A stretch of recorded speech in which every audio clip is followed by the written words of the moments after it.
Hi, folks. Welcome to Inclusive Collective, where we bring you news and analysis of the latest in people and workplace culture and share stories and learnings of inclusive people, organizations, and innovation. I'm your co-host, Rob Hadley, a people and culture strategist specializing in DE&I and people analytics, and I'm joined by my friend Nadia Butt, a workplace culture strategist and talent development consultant. Nadia, good to see you.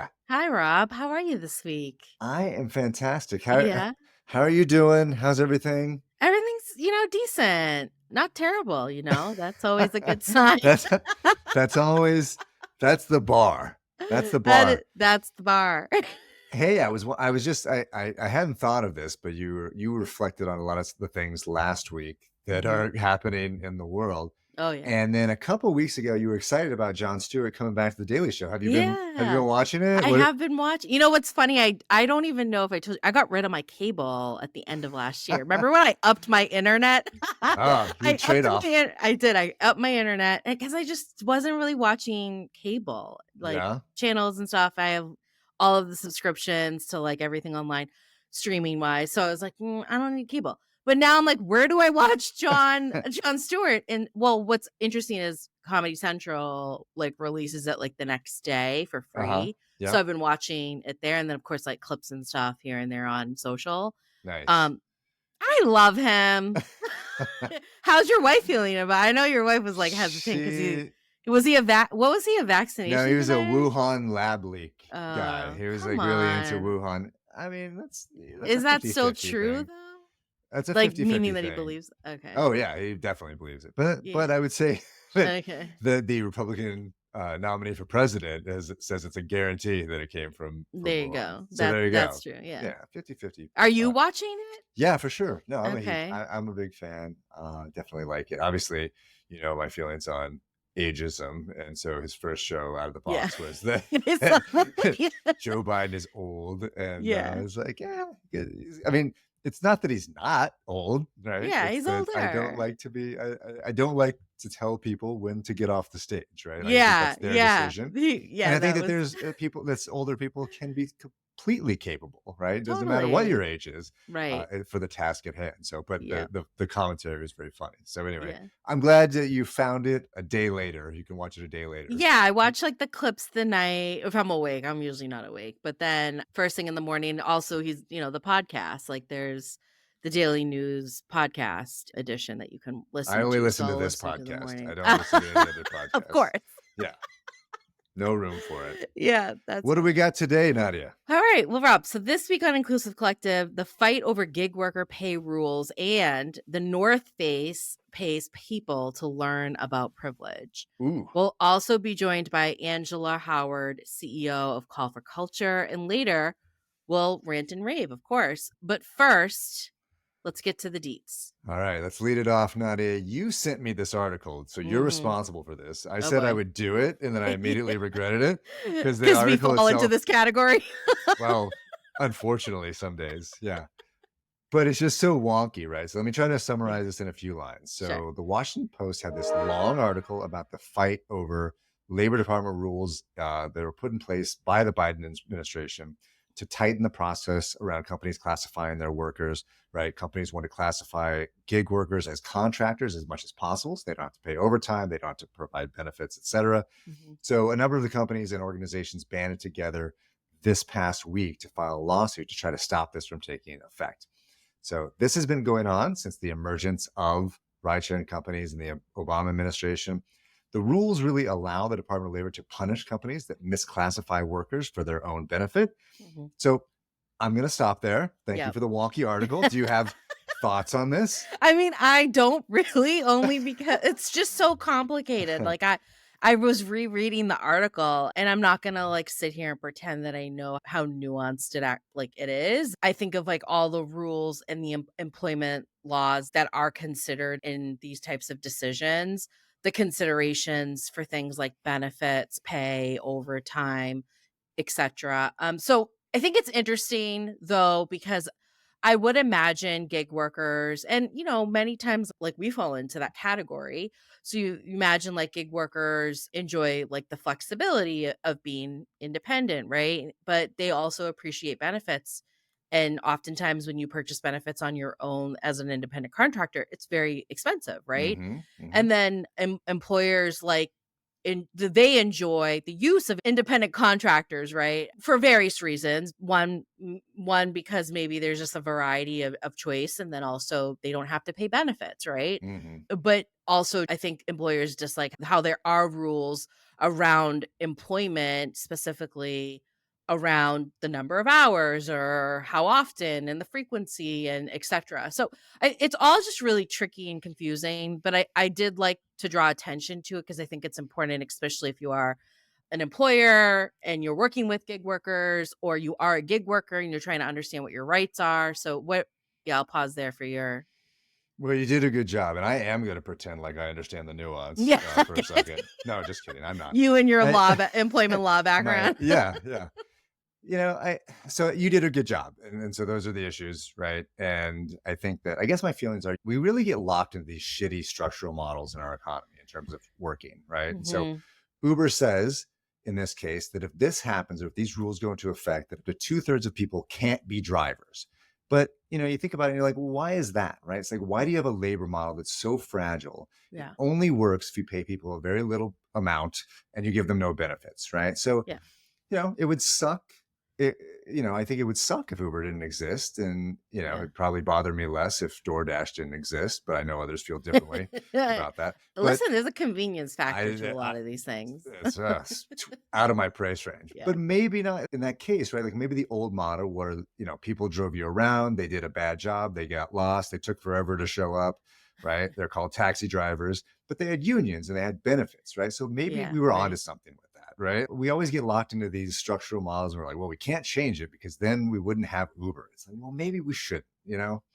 Yeah, or like we can have them, but like you said, they maybe just like we need to offer different types of we just have to be We more have to pay considerate and them. mindful, right, of like a working living wage and benefits and things that really are required for a person to like live in the US, right? Right. And thrive. So yeah, I think that's a fair point, is like the model of how these things work. But it is a capitalistic society. And that's just like that is just how, without exploitation of people, that's just how things go apparently. Whoa, whoa. You've gone too far, I've Nadia. gone What too is what far. is next? All right. So last week, the giant clothing retailer, the North Face, which like I feel like everyone now has either that or a Patagonia jacket. Anyways, the North Face put out a program where they are offering customers 20% off if they take a racial inclusion course. It's a 1 hour long course called Allyship in the Outdoors. It discusses concepts like race, of course, race in the outdoors, lack of access to the outdoors, white privilege, and of course, allyship. At the end of the course, after you take it, you're offered a 20% discount. So, why did they do this? Well, they pointed to a 2017 study which found that 26.2% of Black people and 25.7% of Asian people spend time in the countryside, compared to 44.2% of white people spend in the countryside. And this was a study that was based in England. The Mm. findings included, quote, people of color are less likely to go climbing, hiking, skiing, snowboarding, and trail running, and people of color are 3 times more likely than white people to live in an area that is nature deprived, end quote. Reactions. I wonder what it is in Utah. I think the percentage of white people doing outdoors activity in Utah is something like 95%. So Okay. That yeah. I don't know what's going on in England, but Yeah. I start not just by saying how jealous I am of whoever thought of this and whoever Yeah. implemented it. Tell me more. As a person that existed, and I spent a lot of time in big companies for many years, trying to get executives to take even tiny risks just to dip their toe in the water of anything that could be controversial. Yeah. It should not be understated how great of an accomplishment this is in terms of Yeah. influencing. And so then for the executives and the Mhm. leaders of North Face, it's inspiring, right? So it's 2024. We know that they're going to get a lot of backlash, right, from the Bigotry Coalition, which we've talked about on this show.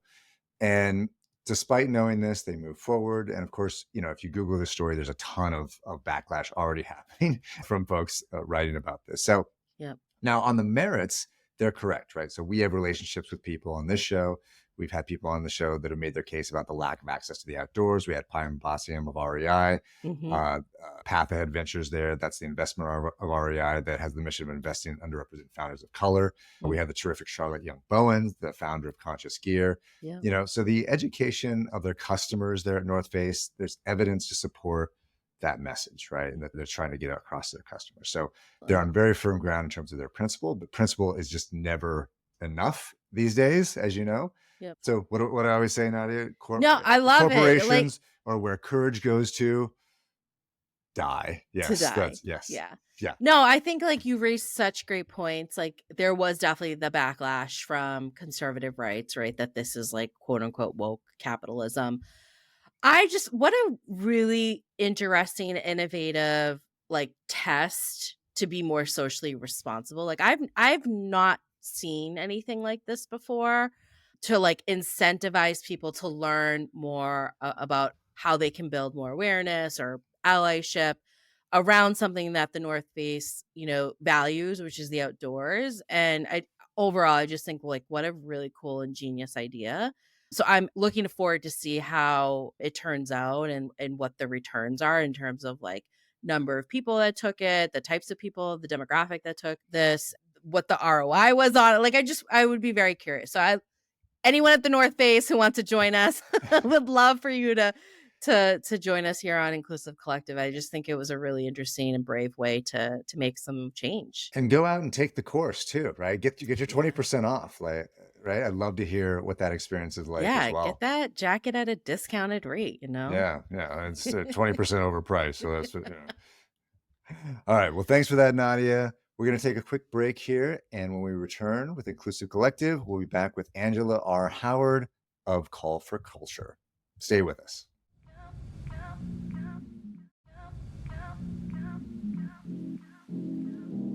Welcome back to Inclusive Collective. And it's just me. We lost Nadia there at the break. So I get to have all the fun today with our guest, Angela R. Howard. Angela is an organizational psychologist who is passionate about conscious culture building.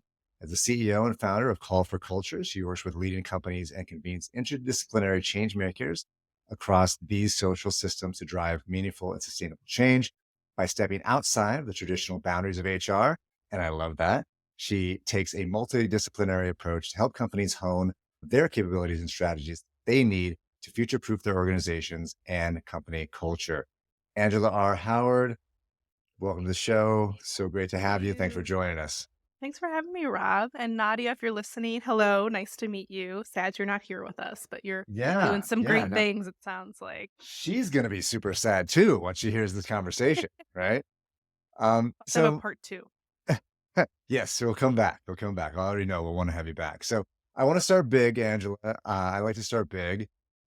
You are a cultural consultant. You work with so many businesses, for profit, nonprofit. Can you start at the very high level, 50,000-foot level? Where are we? Is workplace culture getting better? How skilled are leaders now versus, pick a point 5 years ago? How are we doing? Oh yeah, the landscape is, I think, changing rapidly. Um, we just came out of, we're still experiencing the aftershocks of a pretty massive event that happened, something small called COVID-19. Mm-hmm. Yep. And, I would say a few things are happening. One is people came out of that experience with a fresh perspective on what they will and will not tolerate when it comes to work, a fresh Mm. perspective of what work is in the context of their lives. And that is shifting behavior. And so I think one thing that we forget to talk about when we talk about workplace culture is that the work is a system in the Mm-hmm. ecosystem of other systems, right? Mm-hmm. So, one of the things that I notice working with organizations is work is always on the tail end of societal change. Hmm. And Okay. that's a problem. That means we're being reactive, right? We're not taking into consideration the context around us. We're not applying enough futuristic thinking within our organizations to be able to address these broader contextual changes. So I think leaders are still struggling when it comes to workplace culture, even understanding what it is and what influences it. So are we in a better place? I don't think so. I think there a lot of people are not investing in DEI Hmm. efforts right now, culture efforts. They're seeing it as a nice to have, a Yep. perk, Yep. and I think that's detrimental to the future of our organizations. So you'd say that the key to creating culture is looking outside of the workplace and seeing things that are coming, things that are around the corner, and starting to take proactive steps. Well, so now I'm curious. What are some of the big things that you're looking at outside of the workplace that people need to be paying attention to? Yeah, so there are a few, I guess, other systems that I think we need to be should be signals to us around what the workplace is going to experience. One is I think changes in societal norms or paradigms Mm. or structures. So we have a new generation coming into the workplace. I'm a millennial and people are still talking about millennials. And I'm like, stop. We are Millennials are like 37, right? Like yeah, that's my they're age. they're not Yeah. kids. Oh, hey, look at that. Yeah. Spot on. You know, I'm They're turning not kids 37 in a few anymore. months. I mean, they're kids Exactly. compared to me, but they're not kids anymore. Yeah, we have our own kids. We have our own children. We have our own families. We are old news. Gen Z is coming into the workplace and they're already there. They've been there for Mhm. years. And now we have Gen Alpha right around the corner. Oh, wow. So anytime we have a new generation in the workplace, we're talking about, it's kind of the same cycle. You have to think about the progression of how that impacts value systems, beliefs, and we are seeing differences amongst generations in this polarized environment that we're in right now as well. Politics, I know we Yep. don't like to talk about politics in the workplace, but we need to. We're in an election year. It's impacting how people are, managing their lives, how they're thinking about their lives, how they're thinking about the types of issues they want to be a part of. Right. And especially this next generation is very focused on, is my organization, do they stand for something? Right. So organizations are kind of like a fish out of the water when it comes to this because it's always been separate, right? Politics, work, we keep those separate. We never the two Yeah. shall meet. Yep. And then I would think about other systems like the pipeline from education to workplace. We are not preparing our students for the types of skills that are coming. Mm. I could talk about this one all day, but there's never a connection between the two systems. I don't think business leaders see their role in Mhm. the educational system and how it Right. benefits their organization. So those are just a few that contextually are important to the way we shape culture. Yeah, you're right. We could go on each of those. We could go on. We could do a whole show on each of those. Cool. So we'll have you back next week. Yeah. They Perfect. but so talk about HR, right? You talk about stepping outside the traditional boundaries of HR. And Yes. so as you're talking about seeing around corners, HR doesn't do a great job of that, right? Like not always. I guess I'm being a little bit harsh there, but so what does it mean to you to step outside the boundaries of HR? Is it just thinking just more broadly? Yeah, I mean, I'll be honest, and people will maybe not love to hear this, but I don't think this work belongs in HR. Hmm. HR, as strategic as they can be, I was in HR, right? My last role before I started my business was a chief people officer. Right. I've held that role, but my role was to also integrate this into the capability of the leadership team. And I'm not sure if a lot of HR folks are thinking that way. They're thinking of, well, this is my work, so I'm gonna keep it and I'm gonna manage it. My Right. role is to work myself out of a job. And I think more of HR folks need to think that way. And I think they need to be working across disciplines within the organization to create the sustainable change that's needed. So that's why, we bring in with our methodology, we bring in anthropology, we bring Mm. in neuroscience, we bring in sociology, we bring in economics. Like these are structural changes that Hmm. require much more than just one department within an organization. Right. Right. Yeah, and put that in the context of DEI as well, right? So how do you think about the last 4 years, where we've been, where we're going in terms of integration of diversity, equity, inclusion within culture? How, Yeah. uh, any thoughts on how that's going to look going forward? Ooh. Uh, I fear for DEI, I guess, as a whole. I mean, Mm, we're seeing a backlash around it. At the end of the day, we're really talking about value systems, right? And I think we love some good marketing. We love to brand things. We love to capitalize on that branding. And the people who are really doing DEI work are doing mhm. systems and behavior change work. Right. Call it what you'd like, but we're working within organizations to create value systems that are inclusive and focus on justice and humanity and people and are people centered, right? Yeah. And that includes things like inclusive leadership. That includes things like equitable process. That includes ensuring we have representation and the right voices in the room. And that has been shaped as DEI.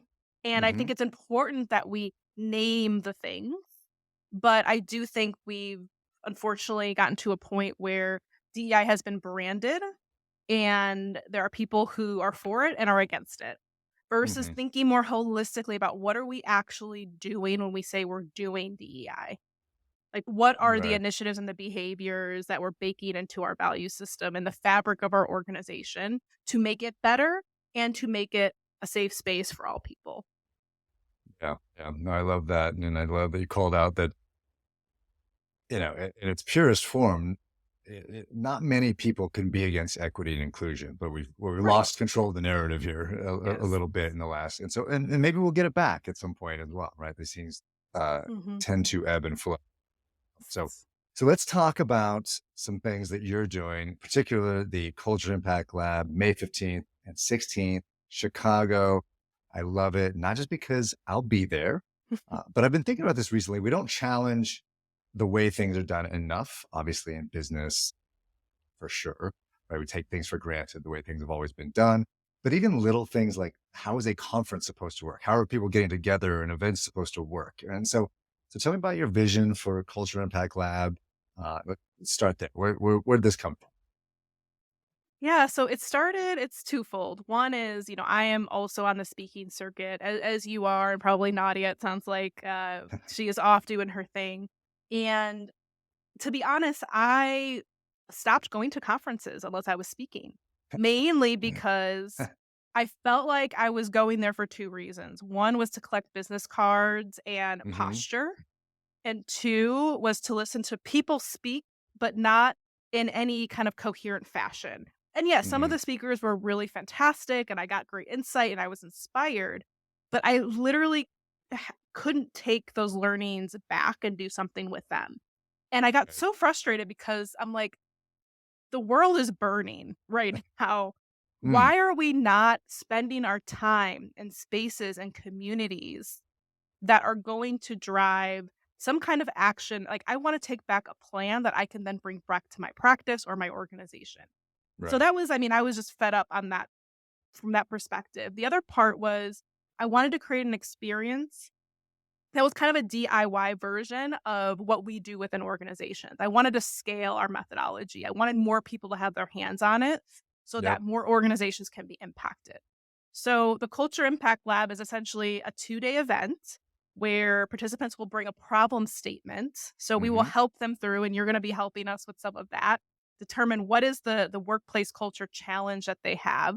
They're going to bring that to the lab. They're gonna hear from experts and they're gonna work with experts, but half of the time, 50% of the time, they're going to be in workshop, Mm-hmm. actually building an action plan and a blueprint that they can bring back to their organizations. Right. Right. So there are speakers, but those speakers are then going to come off the stage and into the lab and work with folks that are participating. Right. Exactly. Which is, Exactly. yeah, which is really fun. Could be scary, depending on who that speaker is. And so who would benefit the most from this, Angela? Who's the person that's going to walk away and this is going to change their life? Yeah, so we are welcoming anyone within organizations that has decision making oversight around workplace culture efforts. That could be DEI focus, innovation focus, performance focus, Hmm. anything around transformation and change. The other participant that I think would find value in the event is anyone who's within an organization who doesn't have the decision-making rights, but has a strong calling to Hmm. change their organization. This Right. might be someone who's in an ERG, a BRG, they're a culture champion, or they're just somebody within the organization who has a strong need for justice and change. Right. That person is going to be on our change maker track, which will be more about building a business case that they can bring to their organization. We're also would love to have some intact teams. So we've structured this also as like a kind of out of the box retreat event that you could send your Okay. leadership team or your Oh, ERG wow. team to. And, it kind of takes out some of the guesswork if you're trying to create a kickoff experience or a structured container for that group to really take some action back into your organization. Amazing. Yeah. And we're going to have fun too, right? Like it's going to be Yeah. life changing for us as Oh well, yes, right? it's gonna be amazing. All right. I'm not very good. We don't do a lot of plugs here. So how do we get in on this? What do we do there's still, I assume, space available? Yeah, there is limited space, so it is a small event, and we structured it that way. It's gonna be about 100 people, and so we have some slots open. If you go to callforculture.com and click Culture Impact Lab, you should be able to register, or if you have funding challenges, we also have scholarships available, and we Okay. do have sponsorship opportunities if you wanted to sponsor somebody to attend the lab who wouldn't otherwise have the funding to do so. Oh, awesome. Awesome. Well, thanks for that. Angela, let's wrap it up here. I'd love to hear, do you have any, besides the Culture Impact Lab, Yep. any resources that you would recommend to our audience? Things that you're just really excited about sharing with folks that want to transform their culture. Yeah, I have 2 books that I have here that I would love to highlight. All right. So the first things first, if you want to improve your DEI, workplace culture, transformation initiatives within your organization, my first piece of advice is to read books, listen to podcasts that are published by people of color, right? Or people Mm, who are usually in your maybe in your right. orbit. Right. Both of these books are written by women of color. The first one is Nita Malik called Reimagine Hey, Inclusion. a, I mean, a love former her. guest of the show. Yeah. Amazing. Perfect. So she's Yeah. Yeah. already talked about this.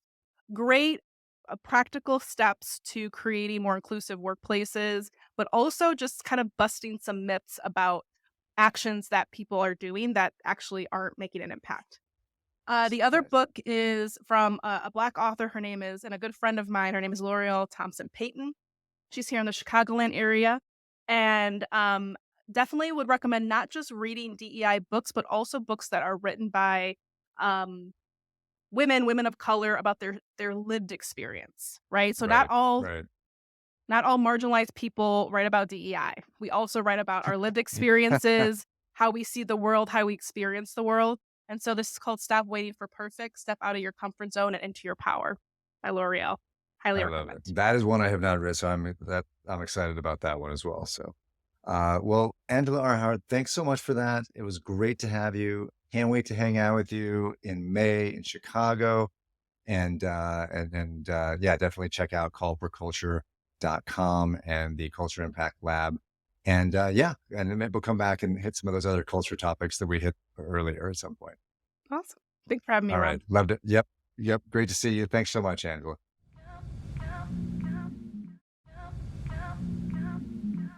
All right, welcome back, everyone.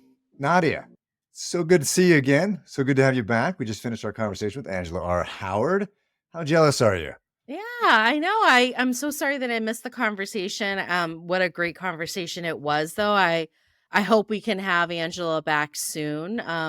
What were your thoughts? Any takeaways? Lots of great stuff from Angela. And again, I think it was great to have that perspective of the integration between culture and DEI, Mhm. and basically, the Venn diagram of those two things fit together really well. Sure. So really excited to work with them in Chicago in May. And so we'll talk about that again. I'm sure I'll plug that again on the way to May, but very excited to have Angela on. What, do- Absolutely. what do we Great. got today? Well, today I'm ranting. So it's a light rant. So last week the Wall Light. Street Journal shared that companies are starting to consider and either eliminating coverage entirely or restricting how employees can access weight loss medications. Employees who take weight loss drugs like Ozempic and Wegovy may soon have to pay out of pocket as their employer decides to limit coverage. It's an effort to really cut costs, pointing to both the cost of the drugs and the company's observations that employees were not always effectively using the medications. And this move kind of comes as many pharmaceutical companies have raised the prices of drugs such as Ozempic and Mounjaro. There's a lot of people that need that medication too. So it's just sad Yeah. overall. Yeah, I was thinking about this in terms of the pandemic, right? And so, right, think about producing those vaccines, the amount of resources that were marshaled in terms of being able to produce vaccines, Mhm. and this is somewhat of a supply problem as well, right? And so, you just think about this is something that is a real issue for a lot of folks, and we don't necessarily take it as seriously as we do other things, and we make it difficult for people that really need these drugs and medications. I guess you could say that for a lot of drugs and medications that people really need, and we make it really hard to obtain them. So thanks for that. So very worthy rant. We could probably do that one every week. Mhm. Let's talk about something fun. Let's talk about the Wolverine company. Okay. This is a company that makes work boots, I'm told. As you know, I'm a little too delicate for that sort of thing. But the Wolverine has launched the Woman Made campaign, Nadia, that spotlights the accomplishments of women in skilled trades Mhm. and looks to build a more inclusive future in those trades for them. So to boost the effort, the brand launched a change.org petition. I think you can go to change.org or Wolverine website to add the term woman made to the dictionary, and then partnered with HGTV and the nonprofit Girls Garage. So this is fun, right? So That's I'm very really excited fun. about that. Yeah, really This cool. March, can't imagine anyone would have a problem with it. Calling attention to the contribution of women in skilled trades. And it is a very male dominated industry, and also great opportunities for folks in there. So definitely really appreciate the work that they're doing there.